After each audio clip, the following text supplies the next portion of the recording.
Welcome to the AI and EI for Business Success series with Shane Gibson, of course, of closingbigger.net, and Nick Usborne of nickosborne.com and Bemorehuman.ai.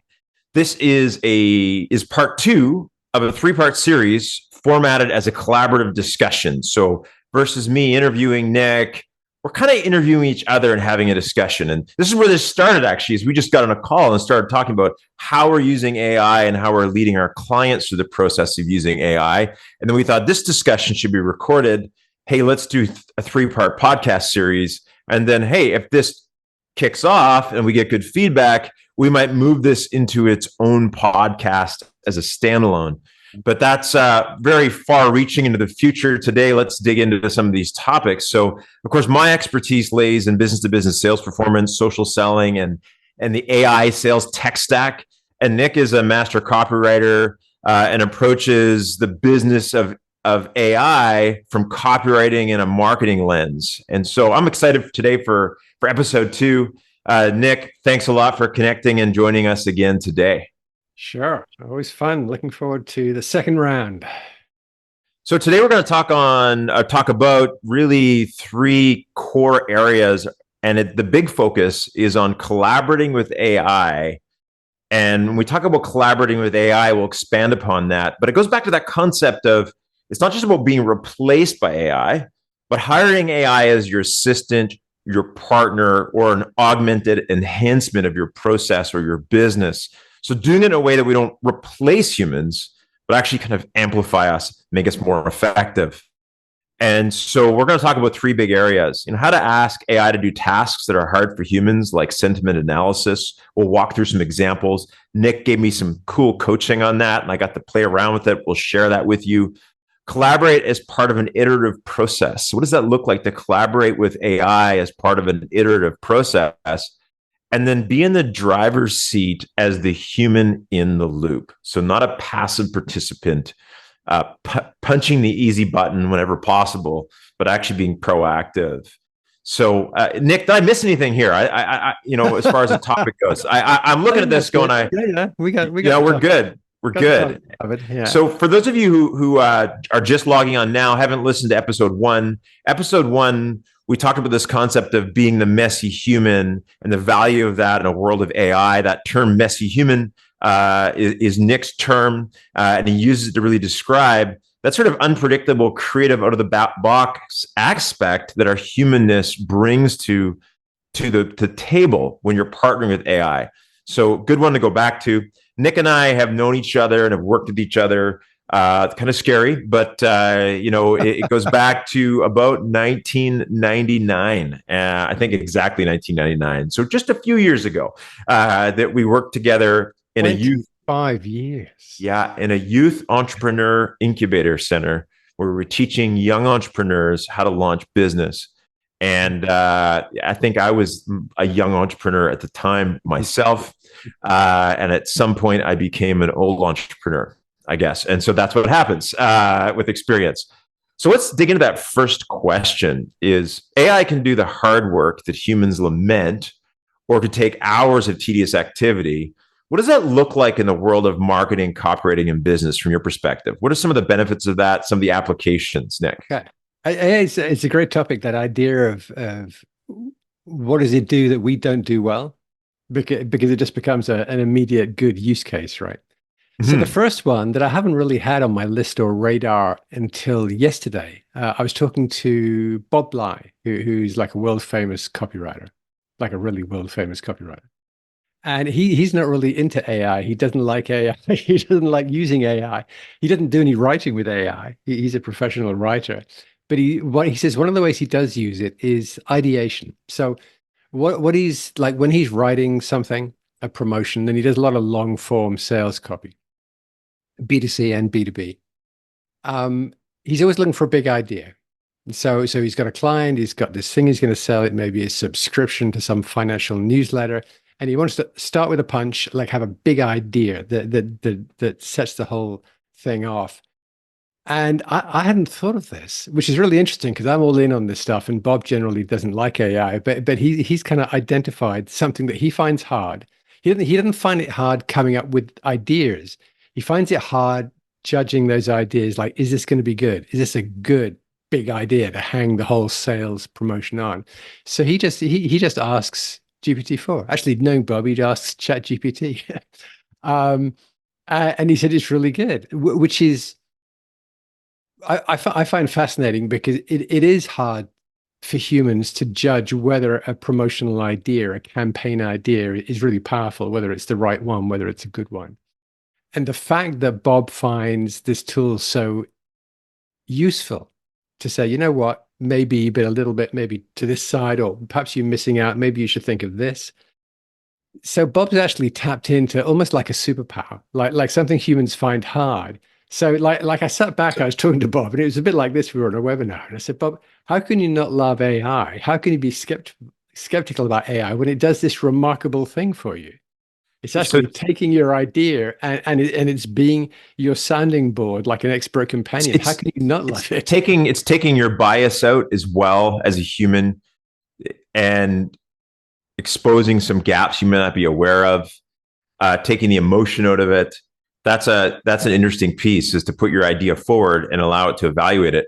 You could probably even prompt it a bit more. Like you could upload a workbook on how to evaluate, market potential of a product in a certain sector, and say to it, utilizing the principles in the workbook, tell me if this idea is good or not. Right. And so you could even focus it more based upon a methodology. It's a very kind of abstract concept in a way. It's a very abstract question. Is this a good idea? Like, hey, well, what is a good idea? So it's Yes. amazing that he can use it. I've just written down, I'm taking notes from our conversation, take out the bias, because I think that's really interesting, the idea of using AI to remove human bias, because we have them. And generally we're not aware of them. So moving on, let's something else that I found AI to be really good at that I am not good at, and humans I don't think are good at, is basically to summarize stuff. Like I can put it. You were talking before we started recording about, like, was it 10,000 pages or something you put Yeah. into GPT-4? And I mean, I've done it before. I wanted to read a business book. It wasn't a brand new one, and I Yes. wondered whether GPT-4 had it in its data set, and it did. So I said, hey, just give me a 2,000 word summary of this book, and it did. Mm-hmm. So I sat down. 10 minutes later, I'd read it, and as with a lot of books, you really do. You can get a lot of books down to 2,000 words. So that is like, for a human to do, would take 100 times longer, and it's not always easy for a human. So again, a use case in terms of like summarizing long documents, and it doesn't have to be a book. It could be a series of reports. It could be transcripts from 1,000 customer service calls. It could be the transcripts for 100 interviews for case studies.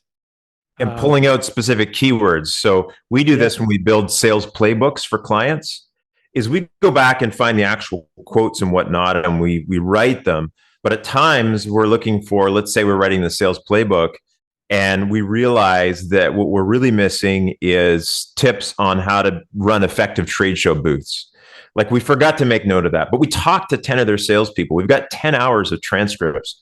So we right. feed those into the AI and say, based upon these 10 transcripts, pull out all the tips on how to run an effective trade show booth and any challenges related to running an effective trade show booth. And then it pulls them all out. And then you say, write me a checklist now of the things I should do before, during, and after the trade show booth based upon the tips from this team. So then it does that for me. Now, the messy humanness part is I still have to go back in as someone with 30 years of sales experience and training experience, rewrite it, infuse my methodologies, but at least it gives the real analytical or redundant, not redundant, but the rote work of finding the content, cutting and pasting it, summarizing it, building a checklist in Word. All these things have nothing to do with sales knowledge talent. It's literally admin work. And so that's the type of stuff that it enables us to actually help our clients faster. And that's a Well, really and interesting it's this thing, perfect right? partnership because it's doing the heavy lifting on stuff we find takes us a long time or we're perhaps not even good at. So it allows Yeah, us to focus on the stuff that we are good at because we just save 6 hours or 10 hours or 12 hours. So I love 100%. that. So that's and I think as we talk through this, there's a kind of mindset here as to how we approach AI.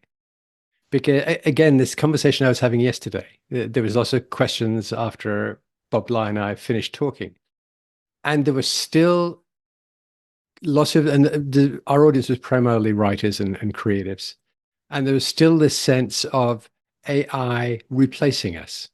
And that's Yes. a kind of mindset. It's a kind of worldview of, oh, this is going to Oh, replace.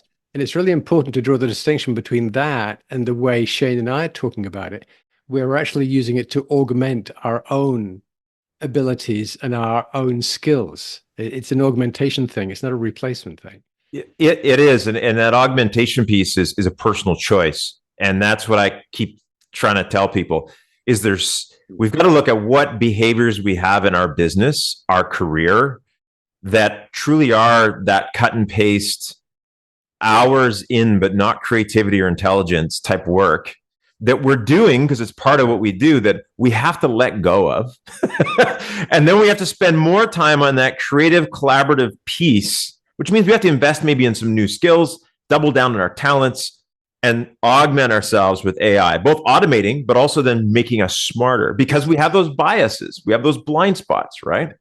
But I find that, again, I find the process interesting because it's actually forcing us to ask ourselves, well, hang on, what is my own human superpower in this space? Yes. Like if I'm going to use AI to do the grunt work and the hard work and the things I'm not good at, it really makes me stop and pause and think, well, hang on, what am I, with that out of the way, what am I really, really good at? How can I? So it's kind of a voyage of self-discovery as well, professionally. 100%. 100%. And I think that's where in sales, we ask that question, like, what are your sales superpowers that AI can't do or won't be able to do in the next decade very well? Right. And I think that, who knows beyond the next decade, right? But at least we know is, what are the, I was impressed there. I think 6 months is pretty yeah, yeah, there's certain things that it's doing well. And this is, and that's, those skills, almost all of them lie in the creative, human, messy human side, the one-to-one communications, the ideation side of selling. That's where, where your client comes in, throws you a curveball, asks a ridiculous question, or has a big idea no one's heard of, and now you've got to sell to that. That's a really great human piece. Right. But can you do that even better with AI assisting? Probably. And so now one of the things we talked about is, and I always wanted to share this with the audience, is this process. Maybe you can talk about the sentiment analysis, like how as a marketer you could use sentiment analysis, and maybe I'll share with the audience like what I did based upon what you shared with me. Right. So as a copywriter, one of my first tasks is to listen to my audience. I always say, if I'm teaching when I'm teaching copywriting, if you don't know who you're talking to, how do you know what to say? So for me, job one is always to listen, and particularly listen to the emotions of my audience. When people tell me, if I go to a focus group and people tell me stuff, I'm not really sure whether to believe them or not, because people make stuff up and they want to look smart and stuff like that. But if I can tap into their emotions, there's probably a lot more truth there. And if I can identify how they feel. So I'm going to give a very simple example of, let me see, I want to buy a skill saw. I'm going to build something in the backyard. So I'm selling the skill saw. I'm not going to use it. So I want to find out, well, how do people who use this, how do they feel about it? So I'm going to go to Best Buy. I'm going to go to some big box, home renovation center. I'm going to go to Amazon, and I'm going to collect 50, 100, 500 reviews. And I'm just going to paste those into GPT-4, like thousands of words, hundreds and hundreds of reviews. And I'm just going to say, and I've done this for projects with different products. I say, hey, based on what you read below, give me a sentiment analysis on this product. And you can do the same thing with services. Yeah. It could be interviews, it could be customer service call transcripts, whatever. Basically, what you're doing is you're getting the words of your customers. So I say, do me a sentiment analysis, and it does. 30 seconds later, I've got this document, and it's showing me the pluses and the minuses. And I say, well, how many reviews did you actually look at? And it says, 291. So I'm just checking that it's actually not been lazy about it. And it's amazing because previously if I wanted that kind of sentiment analysis, I'd have had to outsource to some company that would charge me thousands or tens of thousands of dollars to do that. And I Mhm. just did it in 30 seconds for a penny. Yeah. And it's almost impossible for me as a human to do that task. I can print out 100 reviews and put them on the floor and walk around looking at them. But in my mind, to compile that, to analyze that, and to spit out like a synopsis of that is pretty much impossible for the human mind to grasp. So again, it gives me a superpower. But again, as a writer, I'm really, really interested in the language. So now I'm going to say, hey, thank you for that. Can you now please drill down and tell me the language people use when they're expressing satisfaction, when they're happy, and also when they're expressing dissatisfaction, when they're unhappy with the product? Because sometimes we sell benefits, sometimes we base it not on the positive, but the negative. Are you scared about this? Are you worried about this? And things like that. So I'm looking for the negative and positive. I usually go with the positive. So now it's going to give me the language, the phrases, the terms that from all of these hundreds of reviews and transcripts, the language people use when they express happiness with the skills or whatever product or service. And I say, cool. And now as a writer, I can either say to GPT-4, right, okay, write me a series of 3 sales emails selling this thing using the language of satisfied customers. So this is what in copywriting or in therapy or whatever we call mirroring. We're going to mirror the language of our happy customers. So, and when you mirror the same language, what happens subconsciously is the reader thinks, this person really gets me. Like we're on the same page. We're using the same language. They hear me, which is again incredibly powerful from as a sales point of view. So I use this sentiment analysis a lot because I'm all about the emotions and the sentiment because I think that's where people are honest and where you can touch them most deeply.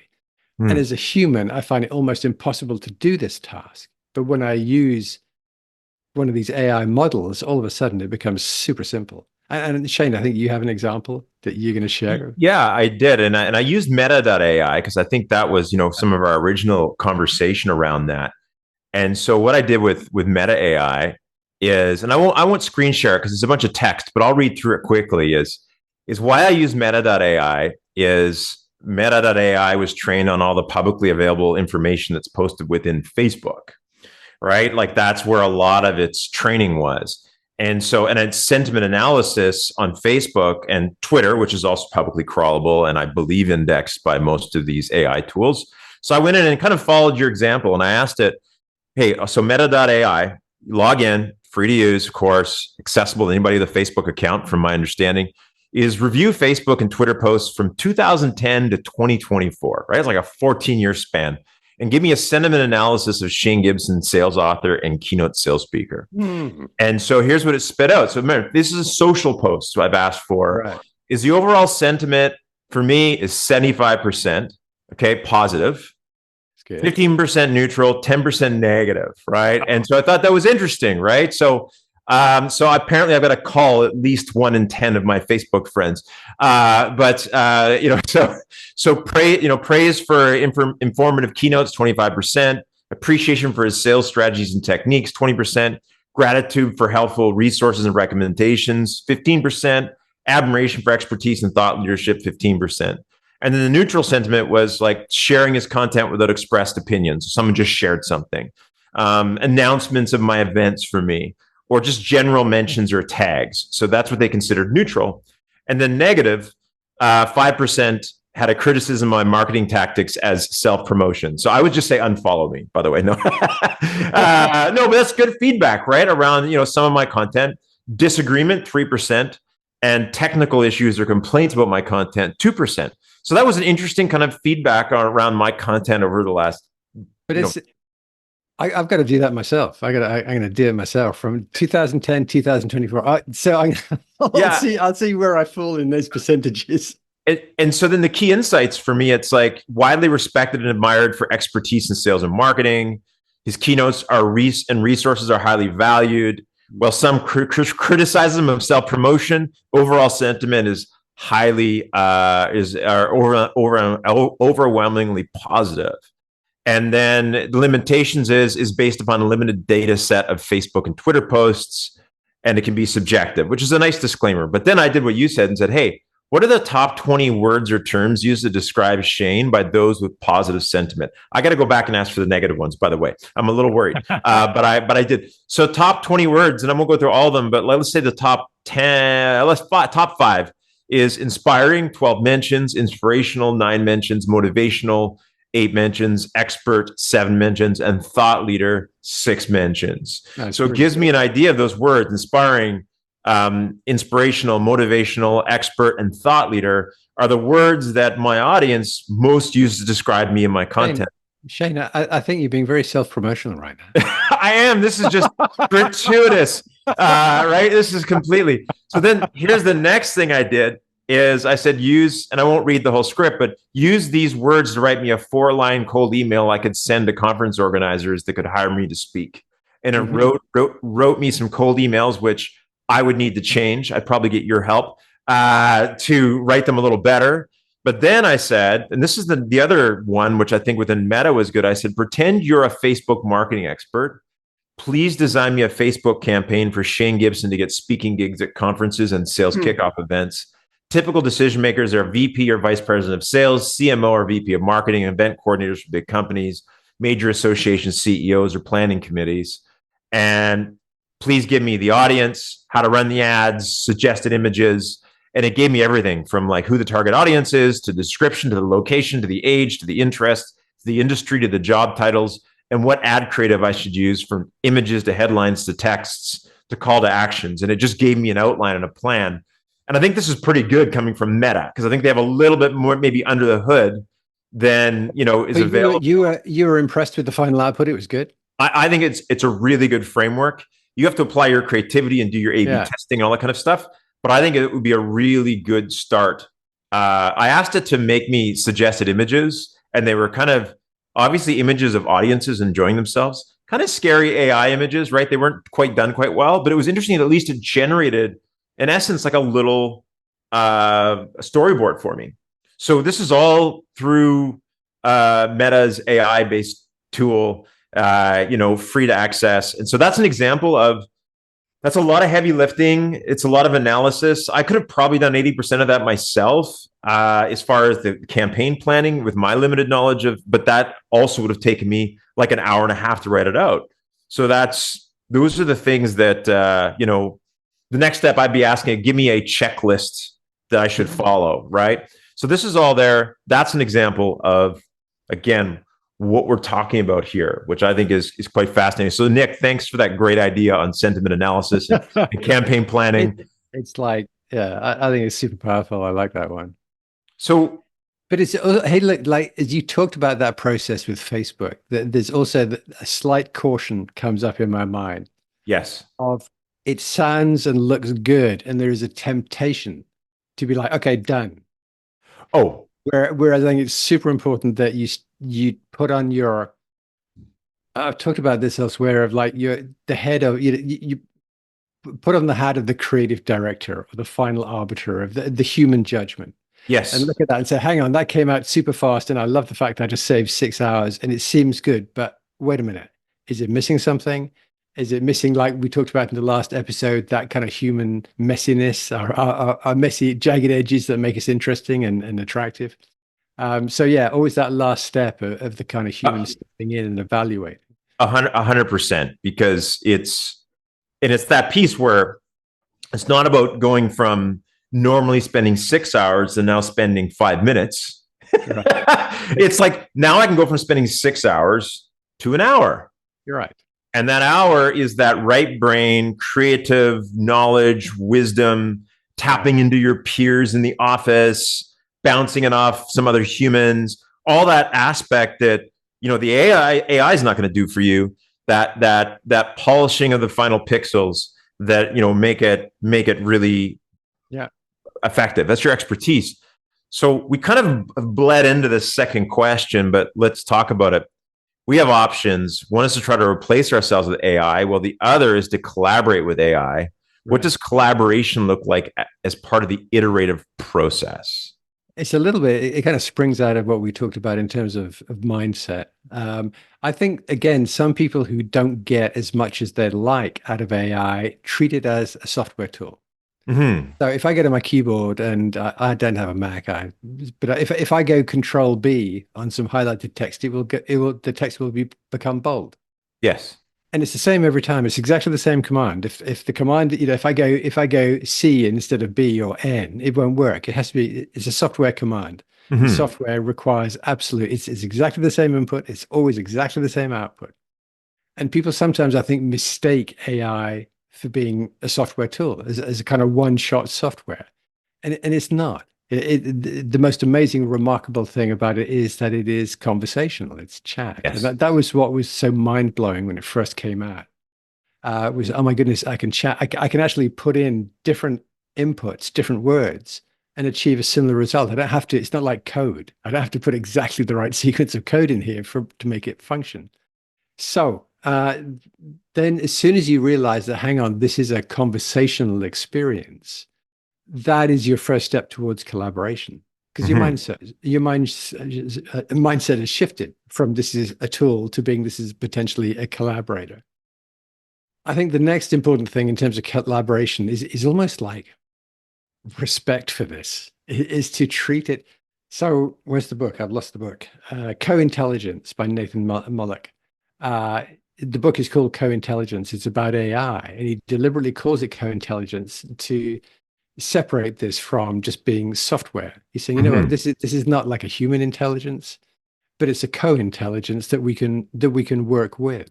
It's an augmentation. It makes our intelligence better and stronger. So I think that matters. When it comes down to actually using it, what does collaboration look like? It looks like being more open-ended. Like I will not just give an instruction, like write me 500 words on X. I say, hey, I got to write a paper, an essay, an article on X. What do you think? Now, that may be a bit too open. Maybe I'm going to have to give it a bit more information. But it's that moment of where you think, hang on, this is not me instructing a piece of software. This is me collaborating, and I'm going to ask it stuff. And I've done stuff where I've written a page of sales copy, and I'm not, there's something in there not quite right. And it's not my best. And it's like, it's either feels a little bit bumpy, or my transitions aren't quite right, or the pace, I'm losing pace halfway through the copy. So all this kind of critiquing my own copy, but I can't quite identify it. So sometimes I'll copy it into GPT-4 or some other tool, Gemini or whatever. And I'll say, hey, and I'll explain what my difficulty is, that I just feel the pace is wrong, or I'm feeling there's somewhere in there a transition that's not quite working.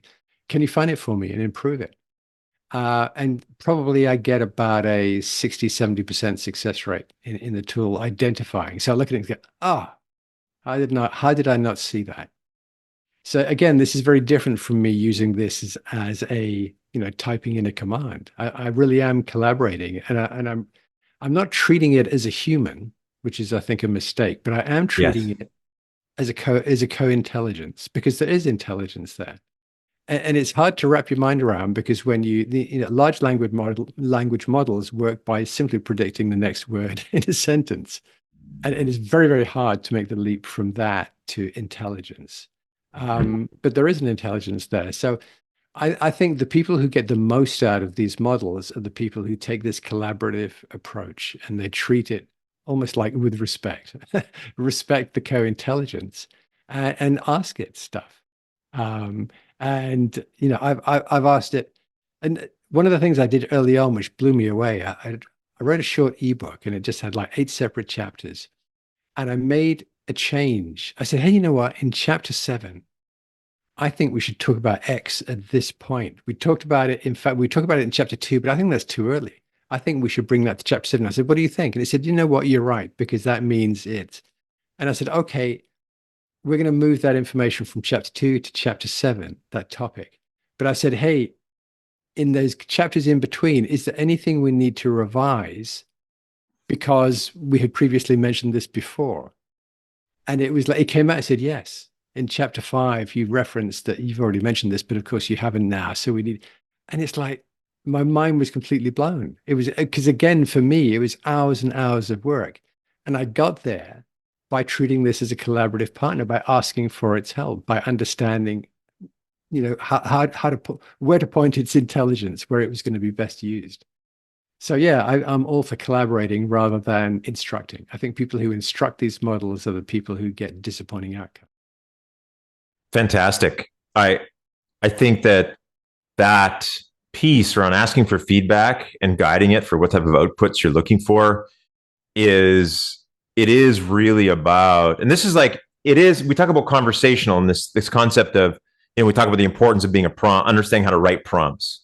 But now it's getting to a point where it's not just about writing prompts; it's actually having those conversations. Right, conversation is replacing prompts pretty quickly, which I think is really great because prompts, if you're And not, that's the iterative process. And again, you yes, see with software, it's generally a one-shot thing. It's run this line of code, whether it's code or whether it's me touching a key on the keyboard. yes, It's a one-shot deal. With when we're working with these models, it is a sequence. It is a Mhm. conversation, and it can go on for quite a while before you get to where you want to be. Yeah. What I love about it is, we can have that entire conversation like our last podcast. And then I asked for the whole transcript and it edited it and it was going to write a summary. And then I thought that's just too much for the blog post. And I went back and forth and asked it what it thought the top takeaways were. And it told me. And then I said, okay, now based upon that, write me a top 10 list of things we covered and make sure you directly quote us and use our language so it sounds like us. And it spits this out, for me. It was really good. I emailed you about it. I did because I wasn't sure whether it was you or, and it's really, and people think like a summary like that is easy, but it's not. It's really No. hard to summarize. Yeah, so I had an appreciation for that, and it wasn't the whole post. I wrote the top of the post, myself. I popped it in. I thought about what search engine terms we're going to optimize for, so I switched a couple of things out, and away we go, right? And so again, it's just sometimes if you're too close to the topic too, you don't really know what the nuggets are. And I think that's interesting is that non-biased third party look at the content at times as well. So, question number 3 I, in I got, your, I got, oh, I go got, ahead. I got a question for you before a Yeah, question. absolutely. You mentioned to me that you'd been using AI to help you with basically listen. I'm going to read it. Listen better and write highly effective proposals that are winning me deals. Yes. That's an interesting topic. Tell me about that. Tell us about Yeah, that. and I think I might have talked about that last time a little bit, but or maybe my last podcast where I had the AI interview me instead of yourself, and I guess it would have been you and I, but the AI came up with the questions. I actually, I fed in. We'll come back to that one. Yeah. But yeah, the story is like the way I use AI to listen better is when you're listening as a person, we have filters, right? And that's just the reality. It's like what you say to me goes into my brain. My brain filters it based on what's familiar, what's unfamiliar, what's yuck, what's yum. and it pulls certain information and then that goes through me and I write my notes. And that's what happens in any sales conversation. So I'm asking you as a client what you need. I'm writing my notes down.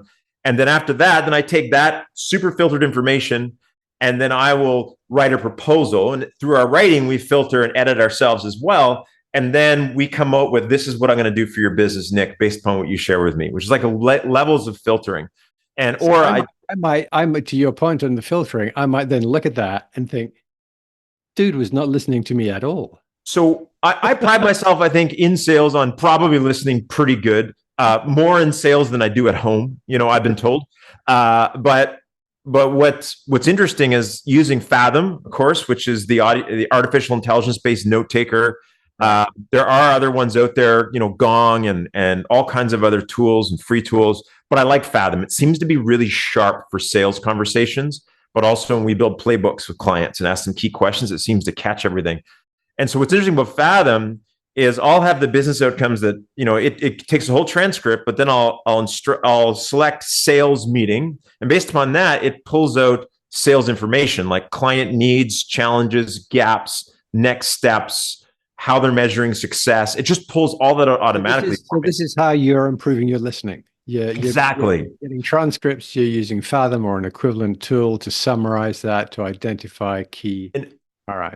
almost always there's like some point you're talking to me and I'm thinking about what you're saying and I'm missing the next thing you're saying. And like you said earlier, your own biases will actually almost prevent you from hearing some stuff, or you'll hear it a little bit differently to to match Yeah. your own bias. I'll hear the stuff I want to hear, like, oh, they said they wanted that thing that I sell. Yoo-hoo! And I forget the other three things they said because I'm just so excited about that I heard buying language or something. And so then what it does for me is now it gives me a more authentic, like unbiased output on what the client said, what I said. It gives me a list of all the questions I asked and they asked, which is great later on for learning because I can see maybe, hey, that was a really good question I asked. I don't normally ask that. And it opened the conversation up. So it gives me a really good, but then what I do is I take that and I'll feed it into whether it's Meta or whether it's ChatGPT or another tool. And I'll give it, here's my generic proposals, first 3 pages on our value proposition and what we deliver and our learning outcomes, but take the client's business goals and make sure that these learning outcomes speak to their business goals and rewrite this summary. And then it spits out this new summary, which has the language and the things they said were important to them in the proposal, and talks about how the training will deliver that. So this is when you say the language they use, is that bringing us back to sentiment analysis of where you're identifying the specific language they use? 100%. So it used the words used by the client in the transcript, right? And I think this is the important piece is, this is where the prompt engineering or whatever you want to call it, the iterative process. Right. And what's great is it's got all that information in it. So, I now that GPT has more capacity for larger amounts of text versus just the summary, I put the summary in and the full transcript, which is interesting because then I can go back and say, hey, now I'll rewrite this. Make sure you pull some of the keywords and language the client is using and put it in, and it can iterate upon that. So these are like ways that we can work with it. I think later it'll need less and less prompting. It'll be more conversation. It'll remember these, say, here's another proposal, do what you did with the last one. And it'll start to, even be more quickly done or executed than the first couple times. But it's interesting for me anyways. It's been an effective use. And part of me thought I was cheating, and I think we talk about this, but then I have to realize that, hold it, my client's not hiring me because I write great proposals. They're hiring me to help them improve their sales performance. Right. As long as the proposal is created somehow that communicates to them how I'm going to help them, that's a box checked. And we got to move on to the stuff they really hire me for, right? Which is they don't hire me to write proposals. They've hired me to help them with their sales performance. So I think that's the little piece I had to get over because you said in your note to me that you landed more clients. So have you been able to identify like a client that you landed where you think, that was because I started using this, doing this? I think it was the speed. Like one of the things that happens to me is that I'm quick to book a client on a discovery call in between like 6 seminars I'm doing. And then it takes me 5 or 6 days to write them a proposal. They emotionally might have cooled off. And so if I can have that meeting with you and sit down and within an hour or less, get a proposal on your desk, then the chance of the close happening is faster, right? Statistically, like the sooner you get the proposal. So for me, that was one of the ones is the turnaround time with proposals, increases sales, and then the ability to take more discovery calls in the same period of time and maybe write 5 proposals in the time it took to write one in the past. That is, something that, is powerful. Now, the next step, of course, is we'll talk about this next time is this is really an AI workflow. So then I can, beyond my discovery meeting, I should be then passing this AI workflow off to a virtual assistant who then walks it through the AI process and spits out the proposal for me to look over with the final touches.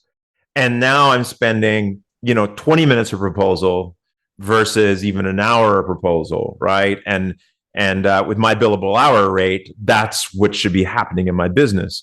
So there's these other ways, this next step, I think, around AI that makes it really scalable is when we build it into workflows, right? So just like, I'm kind of jumping off to one side here because this is what, like, one of my goals for this year is to increase automation of my kind of workflow as a small business. And I can see AI contributing in all kinds of ways. But I had an experience, and again, it was yesterday. I was running a webinar on Zoom, like hundreds of people, and I had like a co-pilot, Yeah. And she was just helping with the Q&A, and she was helping answer questions that people had, and just being in the background, taking care of stuff.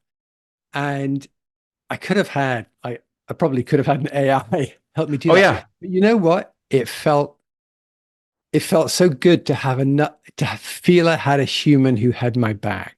Yeah. So it's like I really lean into AI. I see so many benefits, so many use cases. It is so helpful and useful to me.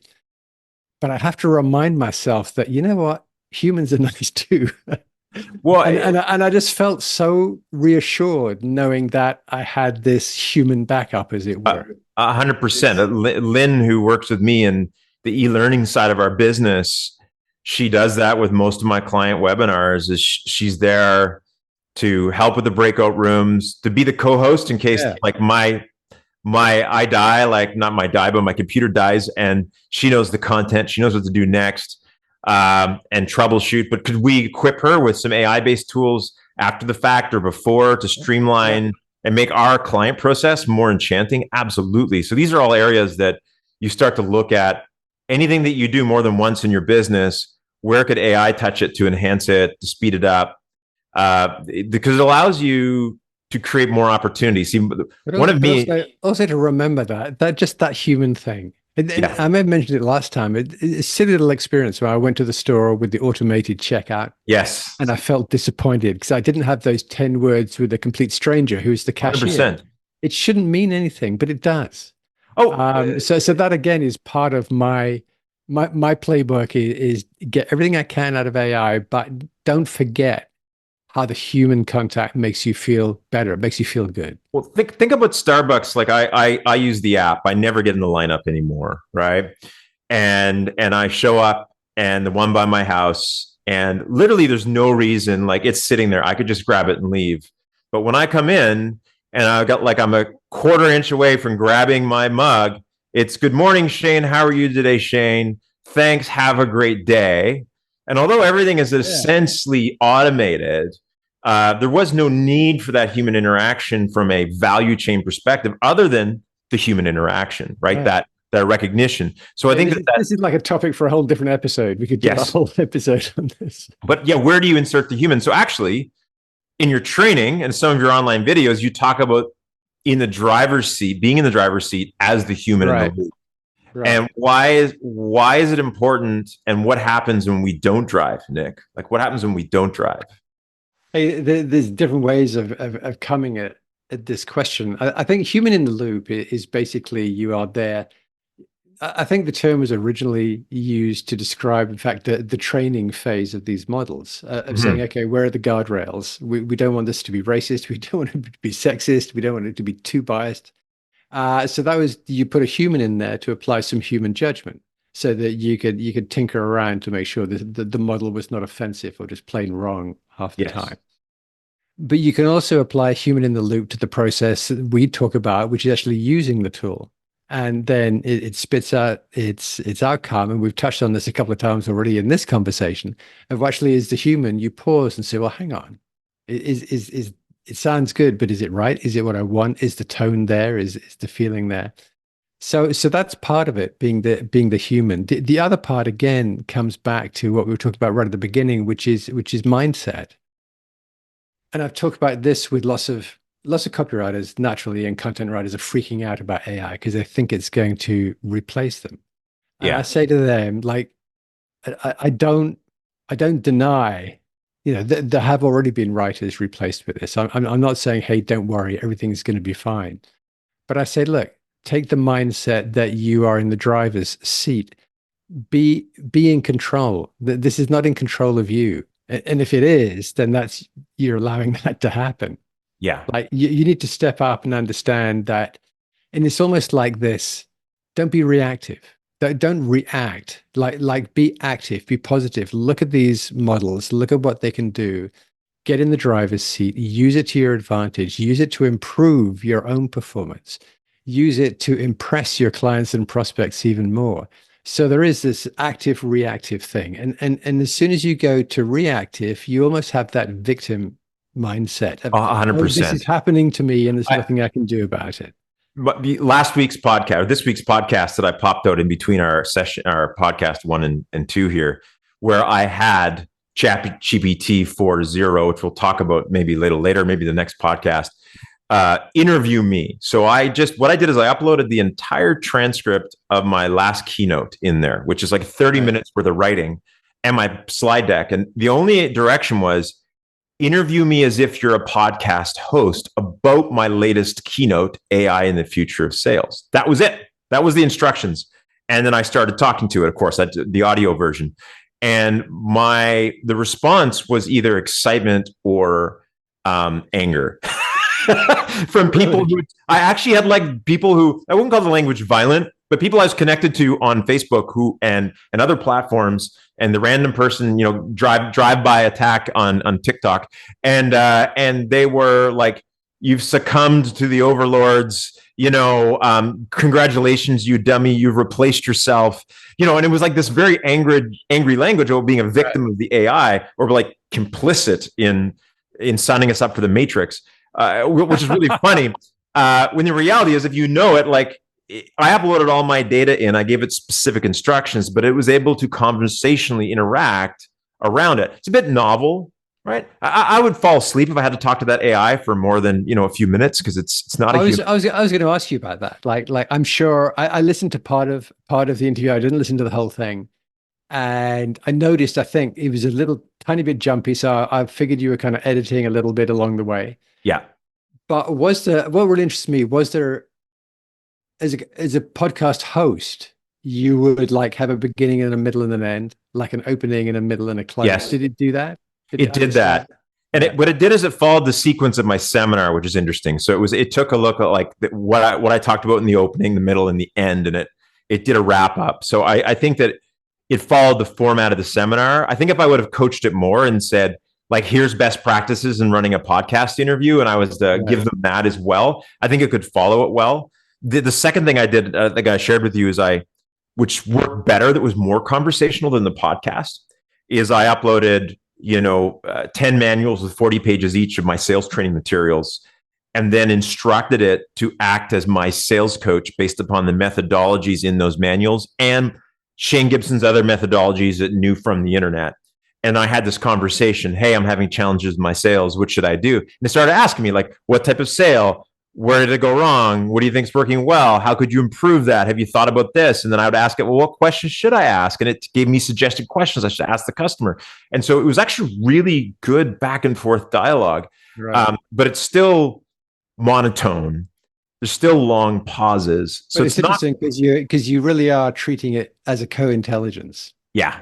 As a collaborator. With a very narrow data set, because there's a lot of ideas on selling on the internet that if I said just coach me based upon sales best practice on the internet, I would get a lot of garbage, schmarmy, high pressure stuff. But I took stuff that I know at least works for me, that I believe in, my content around and my sales methodology, and said, coach me based upon these best practices. And it was kind of like listening to me coaching myself. Like it was interesting because it took. I'm sounding good. This is a brilliant awesome. AI.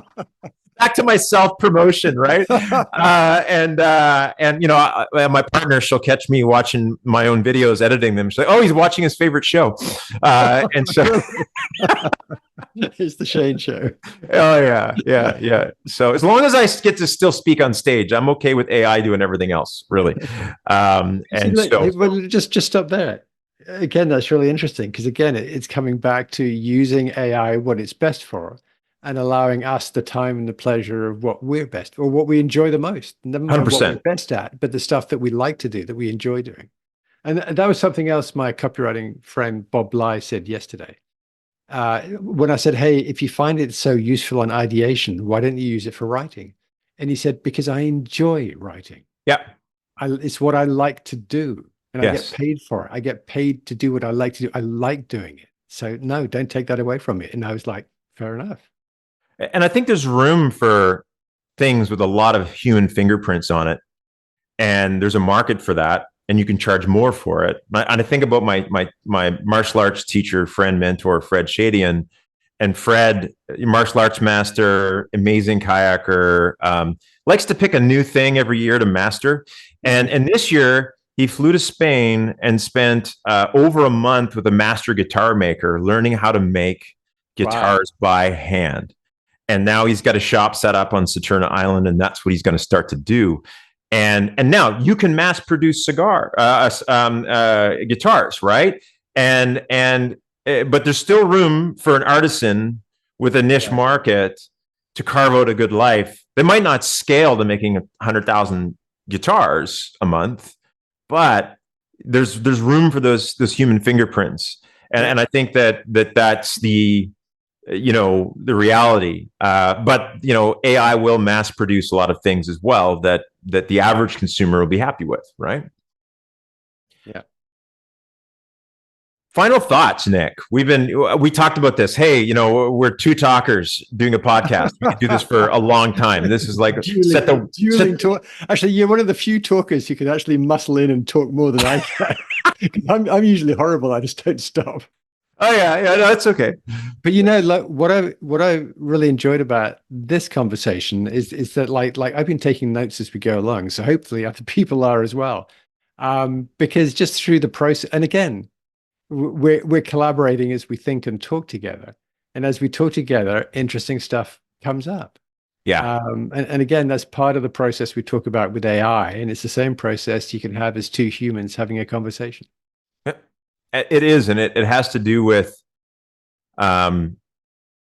curiosity and openness, and I think that is what it's about. Is not everything Nick has to say I have to agree with, but I should at least absorb it. What do you mean you don't agree? Yeah, exactly, and iterate on it. And that's the thing, is like AI is never going to give you all the right answers, or maybe not the information you want or need at that moment. But it's the willingness to almost just have that second voice ride next to you. And even from a sales perspective, having your CRM when you wake up in the morning say, based upon your client's behaviors on the internet, the size of client, the deal size, the last time you purchased, and the last 3 emails that went out to your 1,000 clients, here's 20 you should call today. You can choose to call 18 of them and then do 2 on your own. But to have that augmented co-pilot help you sell means I don't have to dig through my database for the day to figure out what I'm going to do. Right. I've got some pretty good data I can act upon, but I can also give it feedback. I can turn the dials and tell it what it's doing, right? And so I think that's that partnership that we've got to think about, is not pushing the easy button, not being reactive, like you said, but like, how do I consistently lead and partner to refine myself and that tool, right? And that'll be a conversation we'll be having in a few months as agents, these AI agents, where you can train train your assistant on your own data and to perform tasks for you. And the agents are at the early stages right now, but that's coming. So that'll be a whole new thing of allowing your agent to do things, to send the email on its own, to schedule the appointment on its own. And there's a few out there that are doing that, but I think rudimentary. They made a lot of promises, but it's pretty clunky. It's slowly getting there, but it's the kind of thing where, like say in sales or even in marketing, you don't want to risk it quite yet, because the potential cost of mistakes is not something that you want to allow to happen. Well, fantastic, Nick. I think for our listeners' sake, we should probably wrap this one up today, and we are going to do our next episode on leading and executing with AI. So a little bit more specific steps, this concept of AI workflow at a high level, what that might look like. This is the topic that Nick and I are just exploring and kind of getting our heads around, but I think there's some good best practices we can talk about around that to get us thinking about how to utilize it, and even how to figure it out and then outsource it a little bit within our team sometimes.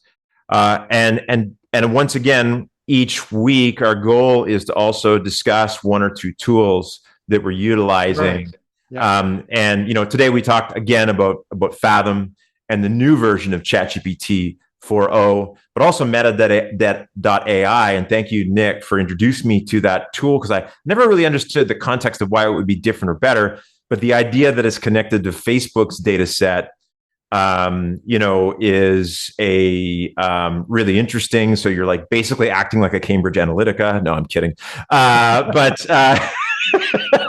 But there's some interesting information there that you can pull out that I think is exciting. Was there any other tools that we mentioned that I forgot to list there today? that you're No, I finding don't think so. interesting? We generally talk about the kind of frontier models like ChatGPT or Meta or Gemini, Claude 3, things like that. I, Um, I would say to produce the last podcast, if someone's seen it or even sees this one, some of the AI based tools, that we're using, of course, is like ChatGPT 4.0 to help write summaries. I use video.ai to vidyo.ai to create the shorts and the transcripts for this that I use to right. edit and iterate on. And then those are the two big ones that I'm using from this perspective. That help speed up the process for me significantly, right? When putting the Yeah, I program use together. Opus Clip. I'm not sure what the URL is, but I think it's just opus.ai or Opus Clip is the Yeah, name of the business. And yeah. it's the same thing. It I just think helps they produce essentially those do. short ones. Yeah. So Yeah. great tools to utilize for podcasters. So again, thanks a lot for joining us, Nick. If you want to learn more about Nick, you can go to nickosborne.com. So that's NICKUSBORNE.com or bemorehuman.ai. You can find me closingbigger.net, where this podcast is hosted. My sales training website is salesacademy.ca, and I'm pretty well at Shane Gibson on everything, whether it's Instagram, LinkedIn, Twitter, TikTok. I'm at Shane Gibson Live. But looking forward to connecting with all of you on the internets, and we'll see you next week. Thank you, Nick. Thank you. Always having fun.